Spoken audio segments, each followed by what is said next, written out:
Cancer बताकर नहीं आता, और जब आता है तो किसी बवंडर की तरह पूरी जिंदगी ऊपर नीचे।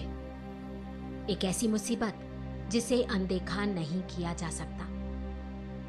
इसका सामना समझदारी से, हिम्मत से, डटकर डॉक्टरों के साथ करना जरूरी।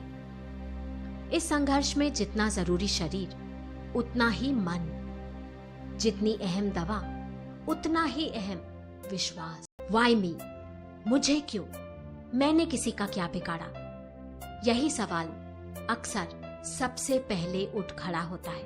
मेरे केस में मैं बहुत डिप्रेस थी, क्योंकि 2 बार मैंने सुसाइड करने का भी कोशिश की थी, बट हुआ नहीं। तब मैं सोचती थी कि कैंसर मतलब कैंसल, ख़त्म हो गया।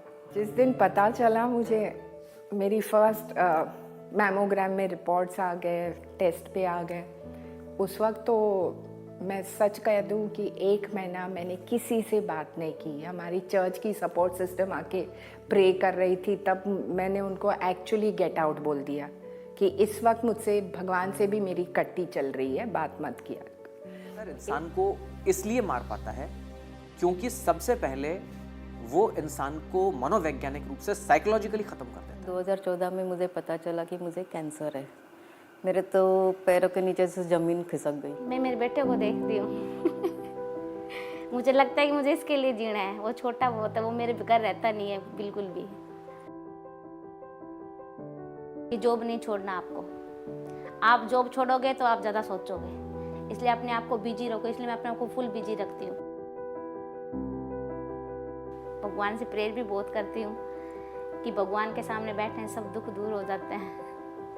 हमारे मन में बहुत ताकत है, अगर हमारा मन कुछ भी चाहे तो कुछ भी करे। डॉक्टर ने मुझे बोला कि आप ऐसा करिए कि अपनी ऑपरेशन करवा लीजिए, क्योंकि आपके सिस्ट है ओवरी में।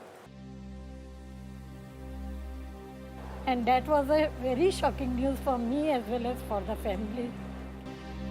कैंसर पेशेंट्स और उनके परिवार का डर, नाराजगी, तनाव, दुख, घबराहट, परेशानी सब नेचुरल है।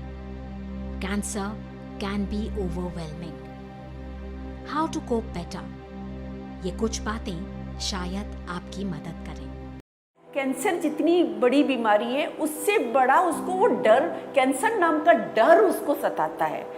और उसको लगता है अब शायद मैं कभी ठीक नहीं हो पाऊंगा, मैं परिवार के लिए बोझ बन गया हूँ, मैं खुद कुछ नहीं कर पा रहा हूँ, और बल्कि मेरे लिए अटेंडेंट चाहिए।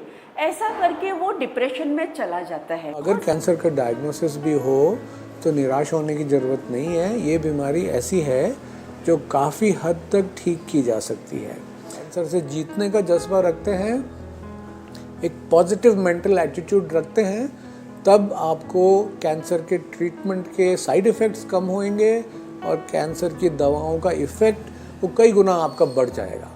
अब ये आपके ऊपर निर्भर करता है। दवाइयाँ तो हम लोग देते हैं, but mental attitude that depends on the patient.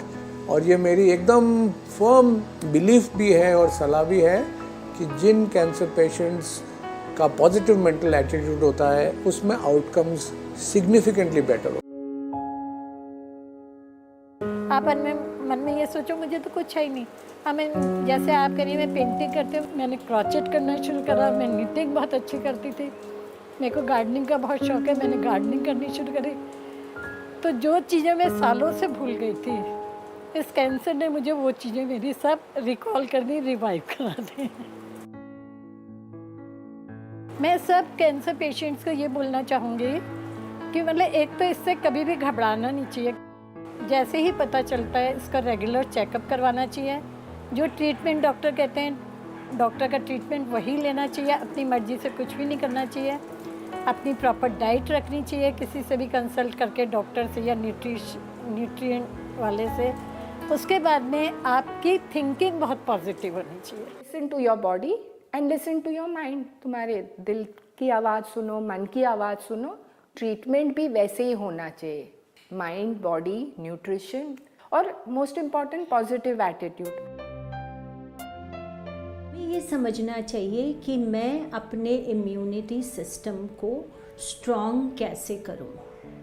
और अगर मुझे अपने इम्यूनिटी सिस्टम को स्ट्रॉन्ग करना है तो मैं ये समझूं कि मेरा इम्यूनिटी सिस्टम डिपेंड किस चीज़ पे करता है, कौन से वो फैक्टर्स हैं जिन पे मेरा इम्यूनिटी सिस्टम डिपेंड करता है, ताकि उन पे ध्यान दे के मैं उसको स्ट्रॉन्ग कर सकूं।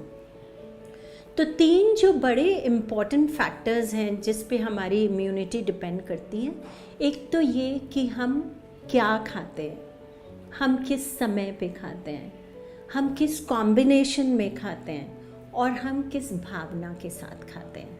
ये 4 चीज़ें हमारे खाने पीने के सिस्टम के लिए बहुत इम्पॉर्टेंट हैं, क्योंकि ये चारों चीज़ें डिसाइड करती हैं कि जो हमने खाना खाया उससे हमें न्यूट्रिशन मिला या उससे हमारे शरीर की टॉक्सिसिटी और बढ़ गई, तो उस खाने से हमारी इम्यूनिटी बढ़ी या और कमज़ोर हो गई।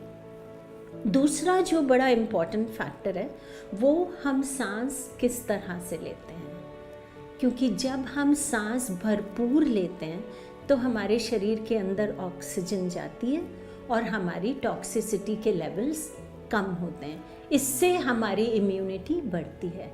ज़्यादा से ज़्यादा ऑक्सीजन अंदर जाने से हमारी इम्यूनिटी बढ़ती है। तो हम सांस किस तरह से लेते हैं, ये दूसरा बड़ा इम्पॉर्टेंट फैक्टर है। तीसरा ये कि हम सोचते किस तरह से हैं। हम नेगेटिव इमोशंस में रहते हैं हमेशा डर, परेशानी, स्ट्रेस, टेंशन, दुख, गुस्सा, ये सारे इमोशंस हमारी अगर ज़िंदगी में बहुत ज़्यादा या दिन के ज़्यादातर पार्ट में हमारे ये नेगेटिव इमोशंस रहते हैं, तो जिस समय ये इमोशंस हमारे हैं उससे हमारी टॉक्सिसिटी शरीर की बढ़ती है। और जब टॉक्सिसिटी बढ़ती है तो ये कैंसर सेल्स के लिए बड़ा अच्छा समय होता है, क्योंकि कैंसर सेल्स पलते ही टॉक्सिसिटी के ऊपर है और हमारी इम्यूनिटी सिस्टम इनको डील नहीं कर पाता है। तो अगर हमें अपनी इम्यूनिटी सिस्टम को स्ट्रॉन्ग करना है तो हम क्या खाते हैं, किस समय पे खाते हैं, किस कॉम्बिनेशन में खाते हैं और किस भाव के साथ खाते हैं। जिम में मेरे कोच हैं, उनको ही मैंने ये बता दिया था कि ये डायग्नोसिस मेरा कैंसर का हुआ है। उन्होंने मेरी बात सुनी और थोड़ा पॉज देकर उन्होंने मुझे एक लाइन बोली, अभिनव 8 months back to the gym।